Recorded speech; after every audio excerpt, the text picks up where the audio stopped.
Hello guys, welcome back. അപ്പോൾ നമ്മുടെ youth Congress president അതുപോലെ തന്നെ യുവ നേതാവുമൊക്കെ ആയിട്ടുള്ള പാലക്കാട് MLA ശ്രീ രാഹുൽ മാങ്കൂട്ടത്തിനെതിരെ അദ്ദേഹത്തിനെതിരെ 2-3 ദിവസമായിട്ട് ഇങ്ങനെ ഒളിച്ചും പാത്തുമൊക്കെ പല ഇടങ്ങളിലും സൈബർ ഹാൻഡിലുകളും ഇങ്ങനെ ചില കഥകൾ ഇങ്ങനെ പ്രചരിപ്പിക്കുന്നുണ്ട്. അപ്പം ഞാനും അത് കണ്ടു. ഇന്നലെ രാഹുൽ മാങ്കൂട്ടം ഈ ഒരു വിഷയത്തിൽ ചാനലുകൾ, മാധ്യമങ്ങൾ ചോദ്യങ്ങൾ ചോദിച്ചപ്പോൾ അതിനുള്ള ഒരു മറുപടി നൽകുന്നതും കണ്ടു. കാര്യം മറ്റൊന്നുമല്ല, അദ്ദേഹത്തിനെതിരെ ഒരു ലൈംഗിക ആരോപണ കേസ്, അതാണ് അങ്ങനെയുള്ള ഒരു ആരോപണമാണ് ഈ ഒരു രീതിയിൽ പ്രചരിക്കപ്പെടുന്നത്. സത്യത്തിൽ ഈ ഒരു വിഷയവുമായി ബന്ധപ്പെട്ട് ഒരു വീഡിയോ ചെയ്യണമെന്ന് ഞാൻ ഉദ്ദേശിച്ചിട്ടില്ല. കാരണം മറ്റൊന്നുമല്ല, ഇതിന് കൃത്യമായ ഒരു തെളിവുകളോ അല്ലെങ്കിൽ അതുമായി ബന്ധപ്പെട്ട ആരെങ്കിലും ഒരു പരാതിയോ അല്ലെങ്കിൽ വെളിപ്പെടുത്തലുകളോ നടത്തിയതായിട്ട് എനിക്കറിവില്ല. അതുകൊണ്ട് ഈ ഒരു വിഷയത്തിലും താൽക്കാലികമായിട്ട് ഇപ്പോൾ നിലവിൽ ഈ ഒരു സാഹചര്യത്തിൽ ഞാൻ ഈ ശ്രീ രാഹുൽ മാങ്കൂട്ടത്തിനൊപ്പമാണ്. കാരണം അദ്ദേഹം ആരോപണ വിധേയനാണ്. അതിന് കൃത്യമായിട്ട് നമുക്ക് ആ ആരോപണം തെളിയിക്കാനുള്ള തെളിവുകളോ കാര്യങ്ങളോ അങ്ങനെയുള്ള വെളിപ്പെടുത്തലുകളോ ഇല്ലാത്ത കാലത്തോളം അദ്ദേഹം തീർത്തും ഈ പറഞ്ഞതുപോലെ ഈ ഒരു നിമിഷത്തിൽ അദ്ദേഹത്തിന്റെ ഭാഗത്ത് നിൽക്കാനേ എനിക്ക് കഴിയുള്ളൂ. കാരണം ഏതൊരു അവസരത്തിലും ഇതുപോലെ തന്നെ മുഖ്യമന്ത്രിക്കെതിരെയും അവരുടെ കുടുംബങ്ങൾക്കെതിരെയൊക്കെ ഈ മാങ്കൂട്ടവും അതുപോലെ തന്നെ സതീശനും അതുപോലെ PV അൻവറും അതുപോലുള്ള പല നേതാക്കളും നടത്തുന്ന വ്യക്തിപരമായിട്ടുള്ള അധിക്ഷേപങ്ങൾ, ആരോപണങ്ങൾ, യാതൊരു തെളിവുമില്ലാത്ത ആരോപണങ്ങൾ ഒക്കത്തെയും ഞാൻ ഈ ഒരു രീതിയിൽ തന്നെയാണ് കണ്ടിട്ടുള്ളത്. കാരണം നിങ്ങൾക്ക് തെളിവുണ്ടെങ്കിൽ വിമർശിക്കാം, ആരോപിക്കാം, ഇതുപോലെ കുപ്രചരണങ്ങൾ അഴിച്ചുവിടാം.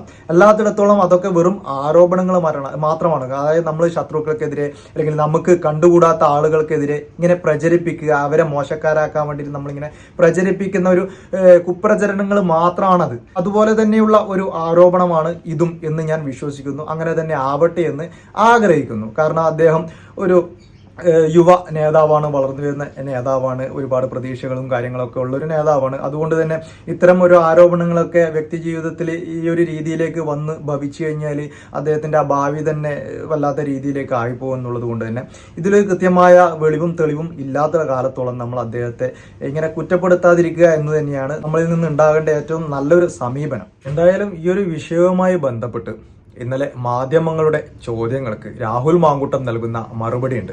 നമുക്ക് ആദ്യം അതൊന്ന് കണ്ടുവരാം. നമ്മളോ പാലക്കാടോ നാട്ടിലെ ജനങ്ങളോ ഇതിലൊന്നും കൺസേൺഡ് അല്ല. Who curse? നിങ്ങളും ഇതിനെ ലെജിറ്റിമേറ്റ് ചെയ്യാൻ പാടില്ല എന്നുള്ളതാണ് എൻ്റെ വ്യക്തിപരമായ അഭിപ്രായം. അറിയാതായിരിക്കും പിന്നെ അല്ല, വ്യാപകമായ പ്രചരണമാണ് താങ്കൾക്കെതിരെ നടത്തുന്നത്. അത് രാഷ്ട്രീയ ലക്ഷ്യം വെച്ചുകൊണ്ടുള്ള ഹീനമായ ക്യാമ്പയിനുകൾ ഉൾപ്പെടെ അതിനകത്തുണ്ട്. അപ്പൊ ഇത്തരത്തിലുള്ള പ്രചരണങ്ങൾ നടക്കുമ്പോൾ യൂത്ത് കോൺഗ്രസിന്റെ സംസ്ഥാന അധ്യക്ഷൻ എന്ന നിലയ്ക്ക് താങ്കൾ അതിനെ അഡ്രസ് ചെയ്യേണ്ടതല്ലേ?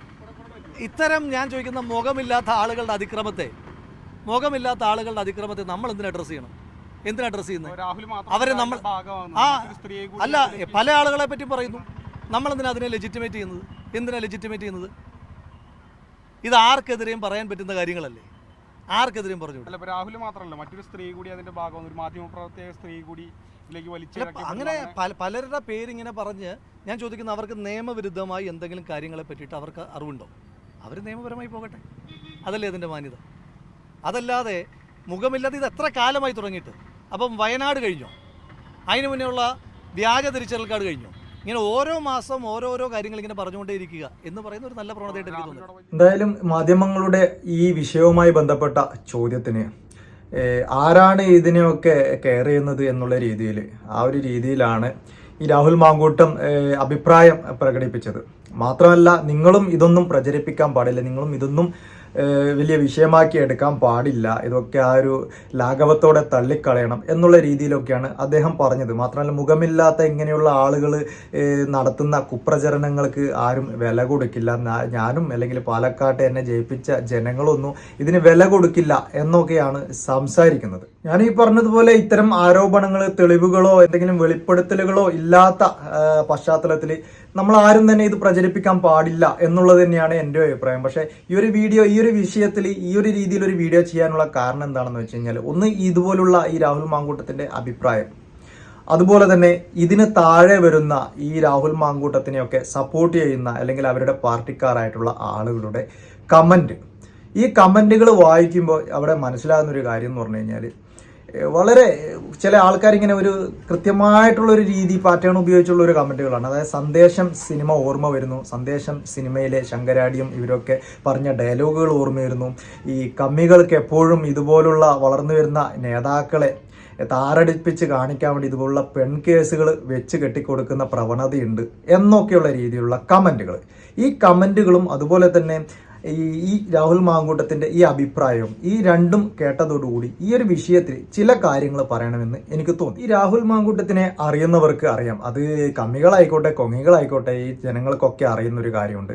വളരെ ചുരുങ്ങിയ കാലയളവിൽ തന്നെ നേതൃസ്ഥാനത്തേക്ക് വളർന്നു വരികയും അതുപോലെ തന്നെ പെട്ടെന്ന് തന്നെ MLA ആവുകയും ചെയ്ത ഒരു വ്യക്തിയാണ് കോൺഗ്രസിലുള്ള തലമുതിർന്ന ഒരുപാട് നല്ല രീതിയിൽ പ്രവർത്തിച്ച് താഴെത്തട്ടിൽ നിന്ന് പ്രവർത്തിച്ചു വന്ന ഒരുപാട് നേതാക്കൾ ഇന്നും ഒരു പഞ്ചായത്ത് മെമ്പർ പോലും ആകാതെ കിടക്കുന്ന സമയത്ത് നാവിൻ്റെ ബലത്തിൽ മാത്രം ഈ ചാനൽ ചർച്ചകളിലൂടെ വളർന്നു വന്ന് അതേ നാവിൻ്റെ ബലത്തിൽ തന്നെ പല ആളുടെയും ഈ ശുപാർശ പ്രകാരം ഈ MLA ആയി വന്ന ഒരാളാണ് രാഹുൽ മാങ്കൂട്ടം. യാതൊരു പ്രതിപക്ഷ ബഹുമാനമില്ലാത്ത രീതിയിൽ പെരുമാറുകയും അതുപോലെ തന്നെ നാക്കിന് ലൈസൻസ് ഇല്ലാത്ത രീതിയിൽ ആരെക്കുറിച്ച് വേണമെങ്കിലും എന്ത് അപവാദങ്ങളും എന്ത് പ്രചരണങ്ങളും ഇങ്ങനെ മാധ്യമങ്ങൾക്ക് മുമ്പിൽ വന്നിരുന്ന് പറയാനും അതുപോലെ തന്നെ സ്വന്തം അണികൾക്ക് കൈയടിക്കാനും സ്റ്റാറ്റസ് ഇടാനും പറ്റുന്ന രീതിയിൽ ആരെപ്പറ്റിയും പല അപവാദങ്ങൾ പറഞ്ഞ് ഉണ്ടാക്കാനും ശ്രമിക്കുന്ന ഒരു നേതാവും കൂടിയാണ് ഈ രാഹുൽ മാങ്കൂട്ടം. ഇതേ രാഹുൽ മാങ്കൂട്ടവും VD സതീശനും ഒക്കെ ഈ മുഖ്യമന്ത്രിയെയും മുഖ്യമന്ത്രിയുടെ കുടുംബത്തെയും വരെ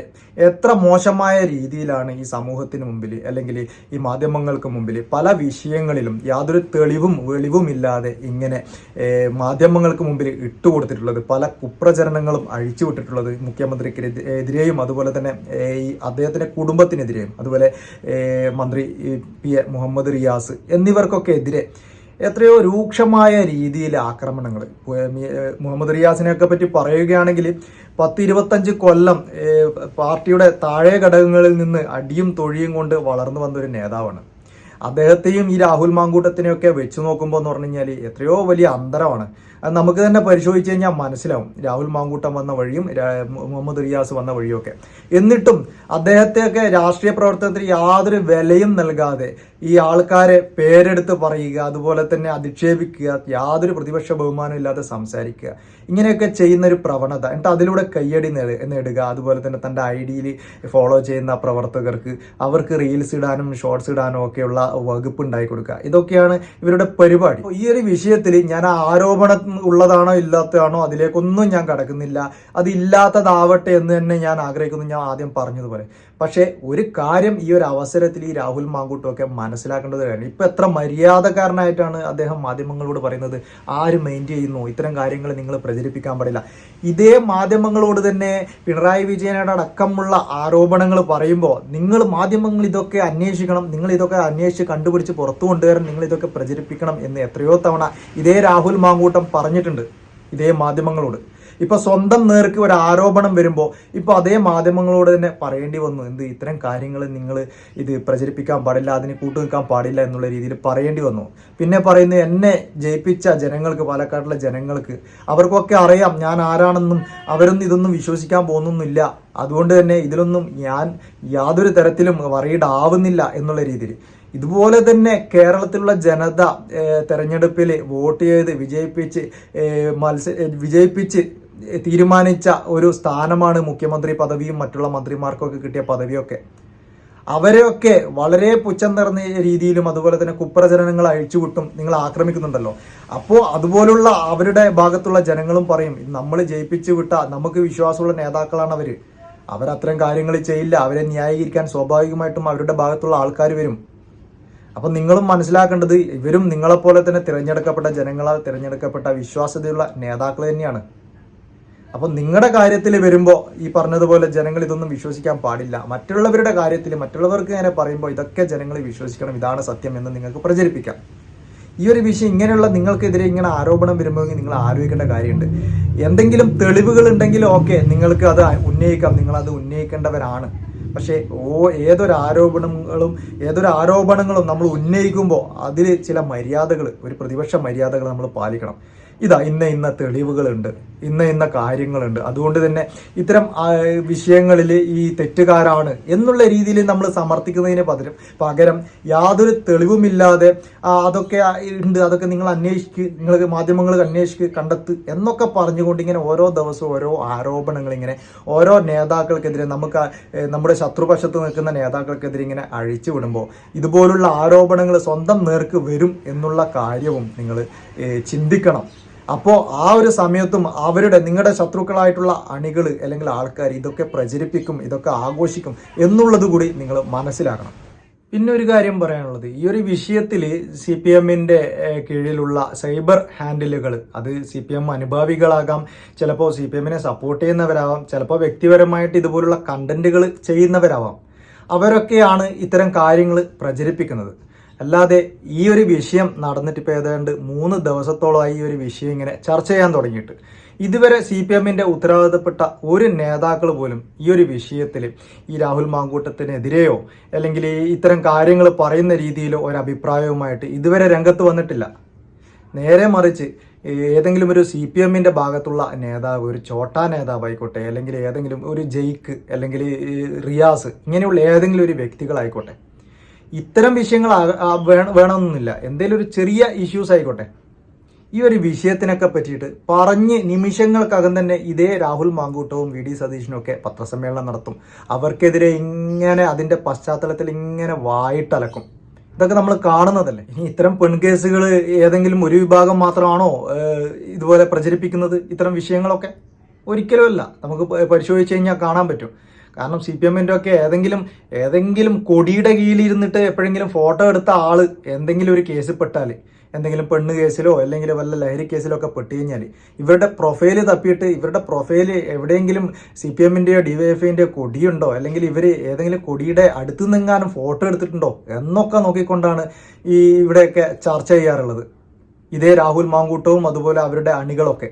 അപ്പൊ ഈ കാര്യത്തിൽ ആരും മോശമൊന്നുമല്ല. പിന്നെ ഇപ്പോ രോഷം കൊണ്ട് കമ്മികൾക്കെതിരെ കമന്റ് ഇടുന്ന ആളുകളോട് പറയാനുള്ളതെന്ന് പറഞ്ഞു കഴിഞ്ഞാൽ, ഈ VS മറ്റുള്ള ജീവിച്ചിരിക്കുന്ന നേതാക്കന്മാരെ പോട്ടെ, പിണറായി വിജയനൊക്കെ നിങ്ങൾ അധിക്ഷേപിച്ച് പോസ്റ്റ് ഇടുന്ന കാര്യങ്ങളൊക്കെ ഒരുപാട് നമ്മൾ കണ്ടു കഴിഞ്ഞു പോയതാണ്. അപ്പോൾ അതൊന്നും ഞാൻ ഇപ്പോൾ പറയുന്നില്ല. പക്ഷേ ഇപ്പോൾ ഈ അടുത്ത് 2 ദിവസം മുന്നേ മരണപ്പെട്ടു പോയ VS അച്യുതാനന്ദൻ, അദ്ദേഹം മരണപ്പെട്ട അവസ്ഥയിൽ അല്ലെങ്കിൽ അദ്ദേഹത്തിൻ്റെ ചിത ദഹിപ്പിക്കുന്നതിന് മുമ്പ് എന്തൊക്കെ അശ്ലീലങ്ങളാണ് നിങ്ങൾ കമൻ്റായിട്ട് എഴുതി പോസ്റ്റ് ചെയ്തിട്ടുള്ളത്. അതുപോലെ തന്നെ അദ്ദേഹത്തിൻ്റെ മരണശേഷം നിങ്ങൾ എന്തൊക്കെ ചർച്ചകളാണ് അദ്ദേഹത്തെ പേര് വെച്ചിട്ട് നിങ്ങൾ ഇവിടെ നടത്തിയിട്ടുള്ളത്. അപ്പോൾ നിങ്ങൾക്ക് ആർക്കെതിരെ വേണമെങ്കിൽ ഇങ്ങനെ പറയാം. അപ്പോൾ അതിനൊന്നും മാധ്യമങ്ങളടക്കം നിങ്ങൾക്കത് സപ്പോർട്ട്. പക്ഷെ തിരിച്ച് നിങ്ങൾക്കെതിരെ പറയുമ്പോൾ, ഇപ്പോൾ റിപ്പോർട്ടർ ചാനലിലെ അരുൺകുമാർ പേര് പോലും പറഞ്ഞിട്ടില്ല, പക്ഷെ അദ്ദേഹം ചില കാര്യങ്ങൾ, ചില പുണ്ണാലന്മാരെ പറ്റിയൊക്കെ പറഞ്ഞു, പേര് പോലും അദ്ദേഹം പരാമർശിച്ചിട്ടില്ല. എന്തൊക്കെ രീതിയിലാണ് അദ്ദേഹത്തെ ആക്രമിച്ചിട്ടുള്ളത് നിങ്ങൾ. അപ്പം നിങ്ങൾക്കിങ്ങനെ ആർക്കെതിരെയും എന്ത് കള്ളങ്ങളും ഇങ്ങനെ വിളിച്ചു പറയാം. ഏതൊരു ആരോപണങ്ങളും ഏതൊരു അപകടങ്ങളും വരുമ്പോൾ അതിനെയൊക്കെ രാഷ്ട്രീയമായി എടുത്തുകൊണ്ട് അത് മറക്കാൻ ഇത് ചെയ്യുന്നു, ഇത് മറക്കാൻ അത് ചെയ്യുന്നു എന്നൊക്കെ പറഞ്ഞിങ്ങനെ കഥകൾ ഉണ്ടാക്കാം. പക്ഷെ നിങ്ങൾക്കെതിരെ വരുമ്പോൾ ഇതൊക്കെ ഭയങ്കര മോശമായിട്ടുള്ള കാര്യമാണ്, നിങ്ങൾ അങ്ങനെയാണ്, നിങ്ങൾ തീരെ നിലവാരമില്ലാത്തവരാണ് എന്നൊക്കെ പറയുന്നതിൽ എന്ത് കഴമ്പാണുള്ളത്. അതുപോലെ തന്നെ ഇപ്പോൾ രാഹുൽ മാങ്കൂട്ടം ഈ ഒരു വിഷയത്തിൽ മറുപടി പറയുമ്പോൾ പറയുന്നുണ്ട്, വയനാട് ഇഷ്യൂ തീർന്നോ, അതുപോലെ വ്യാജ ID കാർഡ് ഉണ്ടാക്കിയ വിഷയം തീർന്നോ. ഇതൊക്കെയും നിങ്ങളുടെ അണികളുടെ ഇടയിൽ നിന്ന് ഉയർന്നു വന്ന പ്രശ്നങ്ങളാണ്. നിങ്ങളുടെ അണികൾ തന്നെ വോയിസ് ആയിട്ടും മറ്റുമായിട്ടും ഇങ്ങനെ പുറത്തു വിട്ട വിവാദ വിഷയങ്ങളാണ്. തീർച്ചയായിട്ടും മറ്റു കക്ഷികൾ തീർച്ചയായിട്ടും അത് ഏറ്റെടുക്കും, അതിങ്ങനെ പ്രചരിപ്പിക്കും, അതിലൊന്നും യാതൊരു സംശയമില്ല. അല്ലാണ്ട് അവരായിട്ട് കെട്ടിച്ചമച്ച് കൊണ്ടുവന്ന ഒരു കഥയൊന്നുമല്ല. ഇതിന് മുമ്പുള്ള പെണ്ണ് കേസുകളായിക്കോട്ടെ, രാജ്മോഹൻ ഉണ്ണിത്താനെ പിടികൂടിയത് പബ്ലിക്കായിട്ടാണ്, അതിന് തെളിവുകളുണ്ട്. അതുപോലെ ഉമ്മൻചാണ്ടിയുടെ കാര്യത്തിലാണെങ്കിൽ അദ്ദേഹം ചെയ്തു എന്നൊന്നും ഞാൻ വിശ്വസിക്കില്ല. പക്ഷേ അതൊരു യുവതി വന്ന് അവർക്ക് നേരിട്ട അനുഭവങ്ങൾ പറയുന്നതാണ്. അതും നിങ്ങളുടെ കൂട്ടത്തിലുള്ള ആൾക്കാർ തന്നെയാണ് പുറത്തുവിട്ട് അത് പ്രതിപക്ഷത്തിന് ഒരു ആയുധമായിട്ട് നൽകിയിട്ടുള്ളത്. ഇതൊക്കെ നമുക്ക് പരിശോധിച്ച് കഴിഞ്ഞാൽ മനസ്സിലാവും. പ്രതിപക്ഷം ഇത്തരമുള്ള എതിർ കക്ഷികൾ ഇത്തരത്തിലുള്ള ആരോപണങ്ങൾ കിട്ടുമ്പോൾ കൈയും കെട്ടി നോക്കിയിരിക്കൊന്നുമില്ല. തീർച്ചയായിട്ടും അത് നിങ്ങൾക്കെതിരെ പ്രയോഗിക്കും. അതും കൂടി താങ്ങാനുള്ള കഴിവ് അവർക്കെതിരെ ആരോപണങ്ങൾ ഉന്നയിക്കുന്ന അവർക്ക് ഇതും കൂടി താങ്ങാനുള്ള കഴിവ് ഉണ്ടായിരിക്കണം മിനിമം. അല്ലാതെ കിടന്ന് മോങ്ങിയിട്ട് കാര്യമൊന്നുമില്ല. അപ്പം നിങ്ങൾ ഇത്തരം ആരോപണങ്ങൾ ഉന്നയിക്കുമ്പോൾ എല്ലാ ആരോപണങ്ങളും നിങ്ങളെ കൂട്ടത്തിൽ തന്നെ വന്നത്. ഇന്നലെ പോലും ഒരു DCC പ്രസിഡന്റ് ട്രിവാൻഡ്രത്തുള്ള ഒരാൾക്കെതിരെ ഒരു നടപടി ഉണ്ടായില്ലേ? ആ ഒരു വിഷയം നിങ്ങൾ തന്നെ പുറത്തുവിടുന്ന വിഷയങ്ങളാണ്. അല്ലാതെ ഇത് ആരെങ്കിലും മനഃപൂർവ്വം കെട്ടിച്ചമക്കുന്ന വിഷയങ്ങളൊന്നുമല്ല. അപ്പം ഇനിയെങ്കിലും നിങ്ങളൊരു കാര്യം ഓർക്കേണ്ടത്, രാഷ്ട്രീയമായിട്ടുള്ള അഭിപ്രായ വ്യത്യാസങ്ങളും അതുപോലെ ആശയപരമായിട്ടുള്ള പ്രവർത്തനങ്ങളൊക്കെ സ്വാഭാവികമാണ്. നമ്മൾ അതൊക്കെ എല്ലാവരും അതൊക്കെ ചെയ്യുന്ന ആൾക്കാരുമാണ്. പക്ഷെ നമ്മൾ ചെയ്യുമ്പോൾ ഒരു പ്രതിപക്ഷ മര്യാദ അല്ലെങ്കിൽ തെളിവുകളില്ലാത്ത ആരോപണങ്ങൾ ഇങ്ങനെ പറയുമ്പോൾ കുറച്ച് ഒരു മര്യാദ നമ്മൾ കാണിക്കണം. ഇത്തരം ആരോപണങ്ങൾ തെളിവില്ലാത്ത ആരോപണങ്ങൾ പറയുമ്പോൾ നമ്മൾ തന്നെ ചിന്തിക്കണം, ഇതിന് നമ്മൾ കയ്യിൽ തെളിവുകളൊന്നും ഇല്ലല്ലോ ഇത് സമർത്ഥിക്കാൻ, അതുകൊണ്ട് നമ്മൾ ഇത്തരം കാര്യങ്ങൾ പ്രചരിപ്പിക്കുന്നത് മോശമാണ് എന്നുള്ള രീതിയിൽ ഓരോരുത്തരും ചിന്തിക്കണം. അത് ഇപ്പം പിണറായിക്കെതിരെ എന്ത് തന്തയില്ലാത്തരവും വിളിച്ച് പറയാം, പക്ഷെ നമുക്കെതിരെ അതൊന്നും പറയാൻ പാടില്ല എന്ന് ശഠിക്കാൻ പാടില്ല. നമ്മൾ ഈ പറയുന്നത് നമ്മൾ തിരിച്ച് പറയുന്നതൊക്കെ നമുക്ക് ഒരിക്കലും തിരിച്ച് കിട്ടും, അതുകൂടി നമ്മൾ കാണണം. അപ്പോൾ ആ ഒരു രീതിയിൽ തന്നെ നമ്മൾ രാഷ്ട്രീയത്തൊക്കെ നല്ല അന്തസ്സോടെ നമ്മൾ കൈകാര്യം ചെയ്യുക. ഈ പറഞ്ഞതുപോലെ ഏതൊരു വിഷയം വരുമ്പോഴും അതൊക്കെ ഇങ്ങനെ ഗൂഢാലോചനയാണ്, അതിനൊക്കെ പിന്നിൽ കള്ളക്കഥകളുണ്ട്, അതിനൊക്കെ പിന്നിൽ ശക്തമായ കൈകളുണ്ട് എന്നൊക്കെ പറഞ്ഞ് പ്രചരിപ്പിക്കുന്നതിന് പകരം അതിലെത്രമാത്രം വസ്തുതയുണ്ട് ഇതൊക്കെ നമ്മളൊന്ന് പരിശോധിക്കാൻ തയ്യാറാകുക. എന്നിട്ട് കൃത്യമായ തെളിവുകൾ ഉണ്ടെങ്കിലും മാത്രം അത് നമ്മൾ ഒരു ആരോപണമായിട്ട് ഉന്നയിക്കുക. എന്നിട്ട് അതിൻ്റെ തെളിവുകളുടെ പശ്ചാത്തലത്തിൽ അവർക്കെതിരെ നടപടികളുമായിട്ട് മുന്നോട്ട് പോകാൻ ശ്രമിക്കുക. അല്ലാതെ ഇങ്ങനെ വായുവിൽ നിന്ന് ഓരോരോ കാര്യങ്ങൾ ഉണ്ടാക്കുക, ഓരോ ദിവസവും ഓരോ കിംവദന്തികൾ ഇങ്ങനെ ഉയർത്തിക്കൊണ്ടുവരിക, അതിങ്ങനെ പ്രചരിപ്പിക്കുക, അതിങ്ങനെ സോഷ്യൽ മീഡിയയിൽ പോസ്റ്റ് ഇട്ട് ഈ പറഞ്ഞതുപോലെ തങ്ങൾക്ക് ഇഷ്ടമുള്ള അണികൾ വന്നിട്ട് അവർക്ക് ഇങ്ങനെ ആഘോഷിക്കാനുള്ള ഒരു അവസരം ഉണ്ടാക്കി കൊടുക്കുക, അതല്ല വേണ്ടത്. ഈ വിഷയത്തിലൊക്കെ എനിക്ക് പറയാനുള്ളത്, എന്തായാലും നമ്മൾ രാഷ്ട്രീയ പ്രവർത്തനമൊക്കെ വേണ്ടത് തന്നെയാണ്, പക്ഷെ നമ്മൾ അതിലൊക്കെ ഒരു മാന്യമായ രീതിയിൽ ഇടപെടാൻ വേണ്ടി ശ്രമിക്കുക. ഇത്തരം ദുരാരോപണങ്ങൾ പരസ്പരം ഉന്നയിക്കുന്നതിൽ കുറച്ചൊക്കെ ചിന്തിച്ചുകൊണ്ട് മാത്രം ചെയ്യുക. കാരണം ഇന്ന് നമ്മൾ അവർക്കെതിരെ ഉന്നയിക്കുന്ന ഒരു ആരോപണം നാളെ അതേ രീതിയിൽ അല്ലെങ്കിൽ അതിനേക്കാൾ രൂക്ഷമായ രീതിയിൽ നമുക്കെതിരെ തിരിഞ്ഞ് കൊത്തും. അത് നമ്മൾ ഈ കാലങ്ങളിലൊക്കെ നമ്മൾ കണ്ടതാണ്. അപ്പോൾ അത്തരം കാര്യങ്ങൾ നമ്മൾ മനസ്സിലാക്കുക. VS അച്യുതാനന്ദനെ കുറ്റം പറയുമ്പോൾ നിങ്ങളുടെ നേതാവായിട്ടുള്ള ഉമ്മൻചാണ്ടിക്കെതിരെയും ആക്രമണങ്ങൾ ഉണ്ടാവും, അതൊക്കെ സ്വാഭാവികമാണ്. അപ്പോൾ പരസ്പരം ബഹുമാനിച്ചുകൊണ്ട് പരസ്പരം നല്ല രീതിയിൽ നല്ല ആശയം പറഞ്ഞുകൊണ്ട് രാഷ്ട്രീയം പറയുക അല്ലെങ്കിൽ രാഷ്ട്രീയം പ്രവർത്തിക്കുക എന്നതാണ് എനിക്ക് ഈ ഒരു വിഷയത്തിൽ പറയാനുള്ളത്.